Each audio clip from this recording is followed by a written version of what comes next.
c'est la question de ce que j'appelais la cartographie et le terrain. C'est-à-dire, qu'est-ce qui est concret pour nous? Qu'est-ce qu'on appelle le concret? Souvent, on m'a fait le reproche dans mon parcours, bah, t'es pas assez concret. Alors, bon, il y avait des raisons à cela, certainement. Mais moi, j'ai regardé dans le dico, qu'est-ce que c'est que le concret? Ça veut dire de consistance épaisse. Alors évidemment, pour quelqu'un qui observe, qui a une vision matérialiste des choses, la consistance épaisse, c'est le corps physique, évident. Moi, j'appelle pas ça une consistance épaisse, parce que je sais qu'il peut disparaître à tout moment, et c'est ce qui va se passer pour la plupart d'entre nous, voire tout le monde. Peut-être qu'il y aura des rescapés, je ne sais pas. De quoi, je ne sais pas. Mais moi, ce que j'appelle la consistance épaisse, c'est plutôt, par exemple, la notion de l'âme ou de l'esprit. Ça, c'est pour moi une consistance sacrément épaisse, parce qu'elle est en continu en moi. Alors qu'on peut me couper en bras, je ne perds pas cette consistance de l'âme et de l'esprit, je perds la consistance du corps. Vous voyez? Donc on n'a pas les mêmes définitions de ce que c'est que le concret des choses. Et ça, c'est important de comprendre ça pour cette nouvelle psychologie. Et pourquoi je parle de cartographie et de terrain? Parce que la tendance est de dire, bah, finalement, le concret, le terrain, c'est ici, voilà, c'est nous ici, dans cette salle, tout ça, c'est le terrain. Et ça nous donne une cartographie de ce que c'est l'humain dans ses aspects subtils, c'est-à-dire l'âme, sa conscience, l'esprit, et ainsi de suite. Et on s'appuie sur le concret, c'est-à-dire le terrain, pour établir une cartographie du ciel, si je puis dire. Maintenant, moi, ce que je vous propose, c'est d'inverser la chose. En tout cas, dans mon regard, c'est complètement l'inverse. La cartographie, c'est ici. Parce que la substance, pour moi, elle est plutôt dans l'esprit, c'est l'esprit.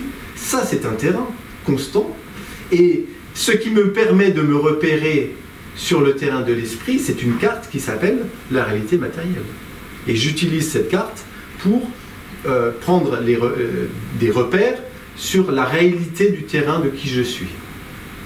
Et qui est une réalité qui ne s'arrête pas à une matérialité. Je pense qu'on en a tous la sensation, je le souhaite pour vous, sinon c'est un peu triste, mais qui est un terrain beaucoup plus vaste qu'on va essayer d'aborder ce soir.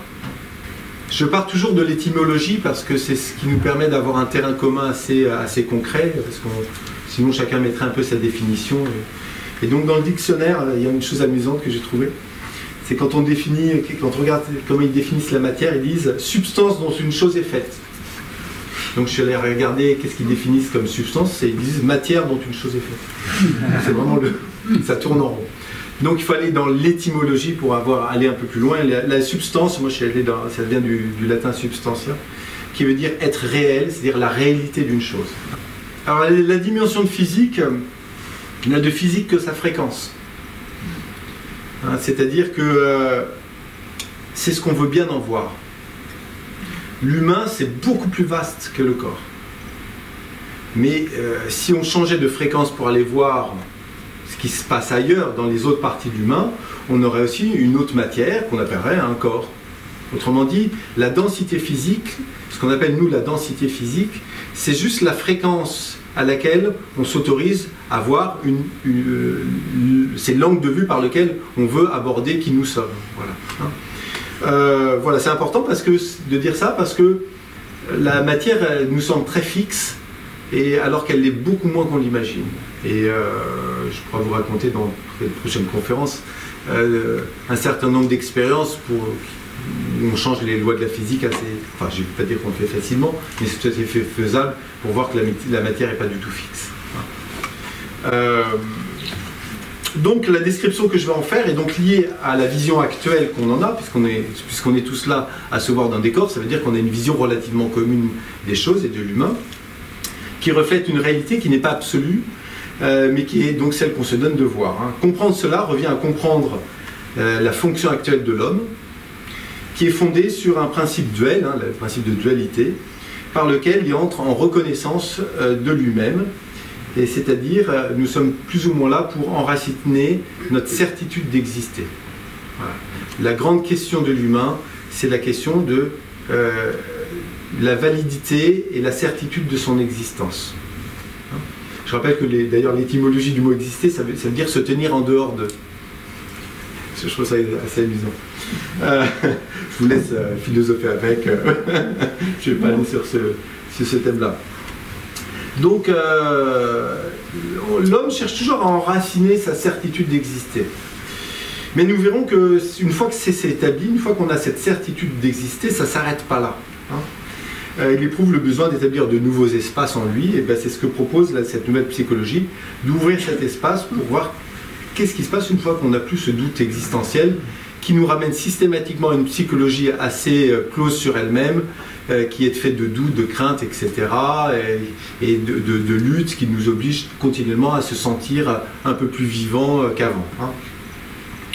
Et donc ces espaces, qu'est-ce que ça implique dans la vision de l'homme? Ça implique un sujet que j'aborderai très peu ce soir parce qu'il est extrêmement complexe. Il faudra maturer un petit peu tout ce que je dis et les autres sujets. C'est la multidimensionnalité de l'homme, qui est un mot un petit peu barbare comme ça. Ça va parler de la question de l'âme, ça on va l'aborder ce soir, la question de l'esprit, de l'intelligence vibratoire, des autres plans, hein, d'autres plans d'existence, ça parle un peu des multidimensionnalités, des interactions avec les autres intelligences, hein, qui font aussi partie de notre propre construction. Et finalement, si on rentre là-dedans, ça nous amène à redéfinir à peu près tout de notre expérience humaine. Enfin moi c'est ce que je vis, et c'est très très déroutant, mais c'est très réjouissant en même temps. Mais bon, c'est déroutant. Alors il faut y aller doucement, hein, ça demande beaucoup de temps d'intégration.